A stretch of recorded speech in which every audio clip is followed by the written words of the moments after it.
Innal hamdalillah nahmaduhu wa nasta'inuhu wa nastaghfiruh wa na'udzu billahi min shururi anfusina wa sayyiati a'malina. Man yahdihillahu fala mudilla lahu wa may yudlilhu fala hadiya lahu. Asyhadu an la ilaha illallah wahdahu la syarika lah wa asyhadu anna Muhammadan abduhu wa rasuluhu la nabiyya ba'dah. Allahumma fassalli wa sallim wa barik ala hadzal nabiyil karim nabiyina Muhammadin wa ala alihi wa sahbihi ajmain wa man tabi'ahum bi ihsanin ila yaumiddin.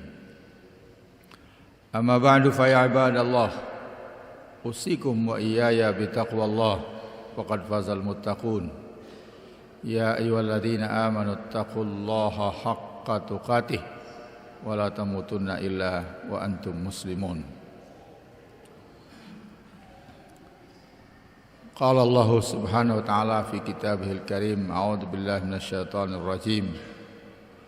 Wa'lamu anna fikum rasulullah law yuti'ukum fi katsirin minal amri la'anittum walakinna Allah habbaba ilaikumul iman wa zayyanahu fi qulubikum wa karaha ilaikumul kufra wal fusuqa wal isyan ulaika humur rasyidun. Fadlan minallah wa ni'mah wallahu alimun hakim. Sadaqallahul azim. Kaum muslimin sedang Jumat yang berbahagia, marilah kita senantiasa bersyukur kehadirat Allah Subhanahu wa taala yang selalu melimpahkan rahmat dan karunia-Nya kepada kita bersama. Kemudian salawat dan salam semoga dilimpahkan Allah kepada Nabi besar Muhammad sallallahu alaihi wasallam dan kepada keluarga, sahabat-sahabat serta siapa saja yang mengikuti sunnah beliau sampai hari akhir nanti.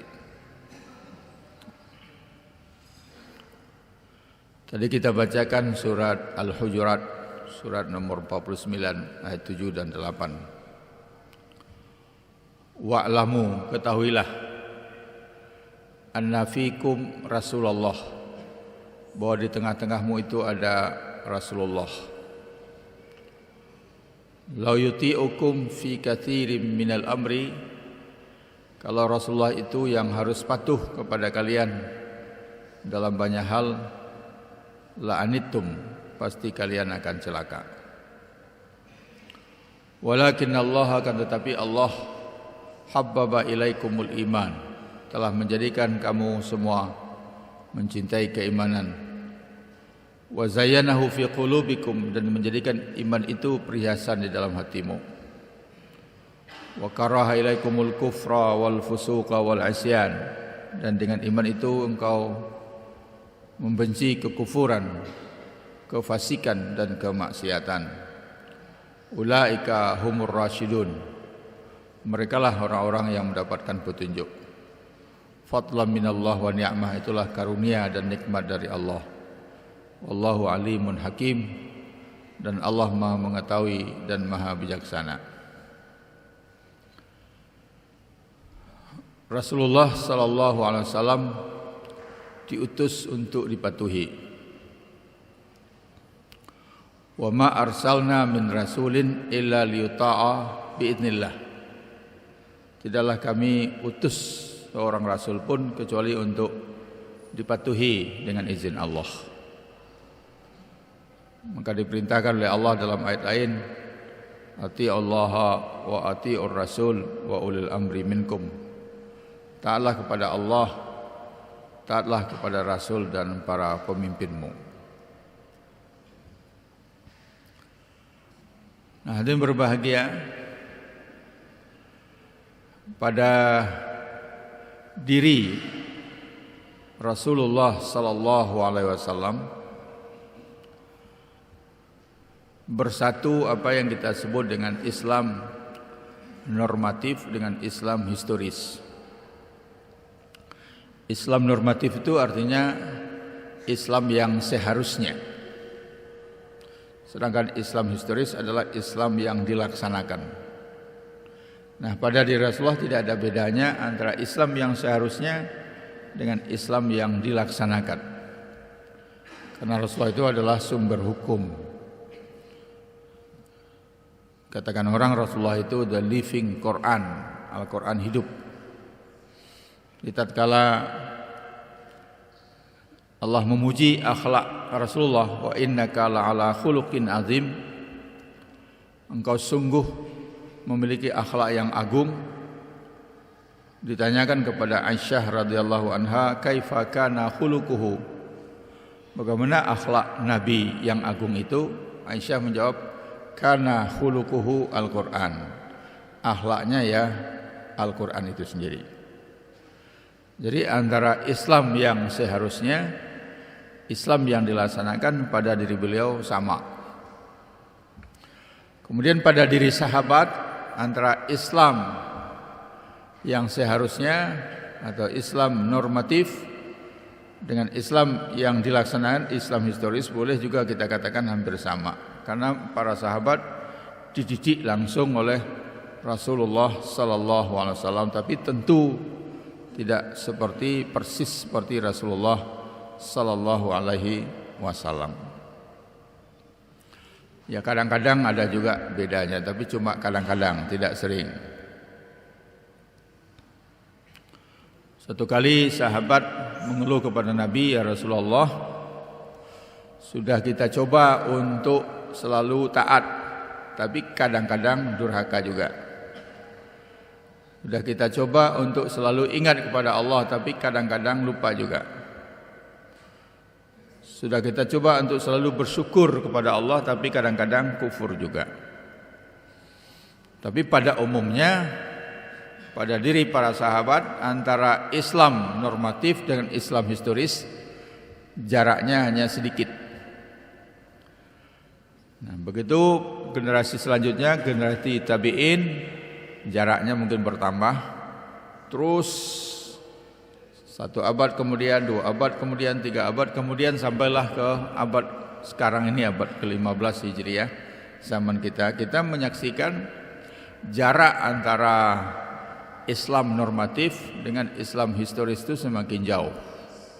Semakin ada gap antara Islam yang seharusnya dengan Islam yang kita laksanakan. Islam mengajarkan jujur, tapi banyak umat Islam yang tidak jujur. Islam mengajarkan disiplin, tapi banyak umat Islam tidak disiplin. Islam mengajarkan bersih, tapi banyak umat Islam yang tidak bersih. Islam mengajarkan ukhuwah Islamiyah, tapi umat Islam banyak konflik. Sehingga ada orang barat dulu belajar Islam normatif. Dia baca Al-Quran, baca hadis, baca Islam dari buku-buku. Dia tertarik karena ajaran Islam adalah ajaran yang benar dan indah. Kemudian dia masuk Islam. Setelah dia masuk Islam, dia keliling, jalan-jalan ke negeri-negeri umat Islam. Setelah keliling, dia mengatakan, untung aku sudah masuk Islam sebelum keliling. Kalau keliling dulu mungkin dia akan berubah pikiran. Karena antara Islam yang dia baca dengan Islam yang dia saksikan ternyata ada jaraknya, ada gapnya. Kalau kita dramatisir Islam normatif di atas puncak bukit, Islam historis di atas puncak bukit satu lagi, antara dua bukit itu ada jurang yang dalam. Itu kalau kita dramatisir, kita ekstrimkan. Kenyataannya begitu. Misalnya jelas-jelas Islam mewajibkan seorang muslimah yang sudah dewasa untuk menutup auratnya, tapi sebagian besar muslimah tidak menutup auratnya. Indonesia selalu disebut sebagai negara Islam terbesar di dunia. Maksudnya penduduk muslim terbesar di dunia. Jadi orang-orang yang belum pernah ke Indonesia membayangkan kalau dia pergi ke Indonesia, dia akan melihat Islam di Indonesia. Tapi begitu sampai di Cengkareng, dia berubah pikiran, kok lain, kok nggak ada bedanya dengan negara-negara yang ada di Eropa. Begitu dia masuk kota Jakarta, dia lihat kok nggak ada bedanya, nggak kelihatan Islamnya. Apalagi dia masuk kamar hotel, dia hidupkan televisi, lihat acara-acaranya, kok nggak ada kelihatan Islamnya. Mungkin kita, karena sudah biasa tiap hari melihat itu, mungkin kita tidak merasakan ada hal yang aneh.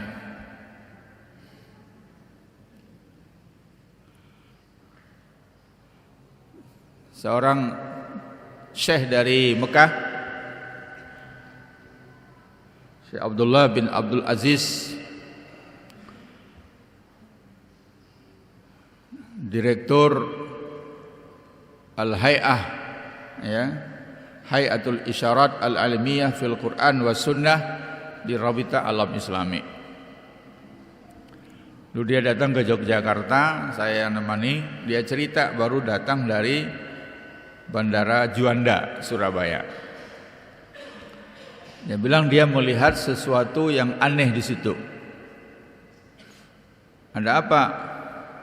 Dia melihat seorang perempuan pakai rok mini, pakai baju you can see. Nah, sebenarnya tidak aneh kita melihat perempuan di bandara pakai rok mini dan baju you can see. Cuma anehnya adalah perempuan tadi menuju musalla. Bagi dia ini mengherankan. Kok ada seorang perempuan pakai rok mini, pakai baju you can see, pergi ke musalla, ngapain? Lalu dia intip. Dia bilang yunahar, dia ambil kain, dia tutup badannya, berarti dia ambil rukuh. Dia sholat, khusyuk lagi sholatnya, ajib, aneh. So itu enggak ketemu teorinya. Udah jelas-jelas, bukakan rambut saja enggak boleh. Ini pakai rok mini, pakai you can see, auratnya banyak yang diperlihatkan, tapi masih sholat. Nah ini bagi dia sesuatu yang aneh. Kita banyak melihat hal-hal yang aneh di negara kita itu. Islam mengharamkan riba, tapi 95% perbankan di Indonesia ini pakai riba. Dan umat Islam tenang-tenang saja berurusan dengan bank itu. Dapat bunganya, tenang-tenang saja memakannya. Nah, ini kenyataan. Ada jarak yang jauh antara Islam historis dengan Islam normatif. Lalu apa yang harus kita lakukan? Ya harusnya, walaupun berat, walaupun sebagian besar tidak melaksanakan, ya kita tetap mengajak, tetap berdakwah, menyadarkan supaya mengikutinya. Tapi ini pekerjaan berat. Ada yang lebih ringan. Apa yang lebih ringan? Kita tinjau kembali hukumnya. Karena sebagian besar muslimah di Indonesia tidak pakai kerudung, kita tinjau kembali hukumnya. Apa memang wajib menutup aurat itu? Karena sebagian besar banknya pakai bunga, kita tinjau kembali hukumnya. Apa memang bunga bank itu haram? Nah, itu yang dicoba dilakukan orang.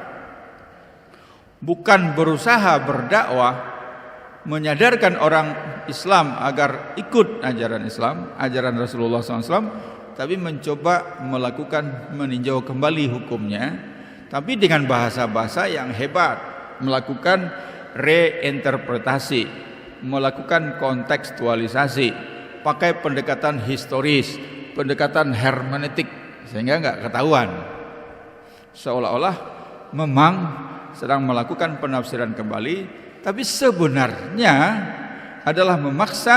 Kalau pakai ayat tadi, sekiranya Rasulullah yang harus ikut kehendak kalian, la'anittum, pasti kalian akan celaka. Wa'lamu anna fikum Rasulullah, di tengah-tengahmu itu ada Rasulullah. Kalau sekarang Rasulullah sudah meninggal, ada warisan beliau, yaitu Al-Quran dan As-Sunnah. Harusnya kita umat Islam yang patuh kepada Al-Quran dan Sunnah. Tapi kalau kita sebaliknya, Al-Quran dan Sunnah, Rasul yang kita paksa untuk ikut kemauan kita, maka Allah menjamin la anittum, kamu pasti celaka. Untunglah kemudian kita masih diberi iman oleh Allah Subhanahu wa taala. Dan kita mencintai iman itu. Dan iman itulah yang ada di dalam hati kita menjadi hiasan. Sebagai dampaknya, konsekuensinya kalau kita mencintai iman, berarti kita membenci lawannya, membenci kekufuran, membenci kefasikan, dan membenci kemaksiatan. Walaupun pekerjaan itu berat, walaupun jalan itu mendaki, tapi tetap kita harus lakukan. Jangan sampai dibalik. Wa'lamu anna fikum Rasulullah law yuti'ukum fi katsirin minal amri la'anittum walakinnallaha habbaba ilaikumul iman wa zayyanahu fi qulubikum wa karaha ilaikumul kufra wal fusuqa wal 'isyan ulaika humur rasyidun. Barakallahu li wa lakum fil Qur'anil azim wa nafa'ani wa iyyakum bima fihi minal ayati wa dzikril hakim fastaghfiruhu innahu wal ghafurur rahim.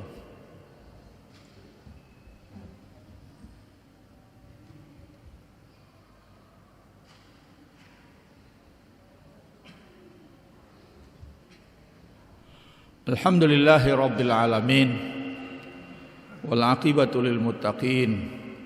Wassalatu wassalamu ala ashrafil anbiya'i wal mursalin nabiyina Muhammadin wa ala alihi wa sahbihi ajmain.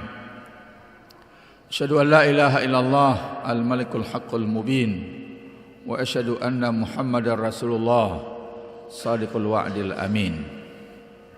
Amma ba'du fa ya ibadallah usikum wa iyaya bitaqwallah faqad fazal muttaqun.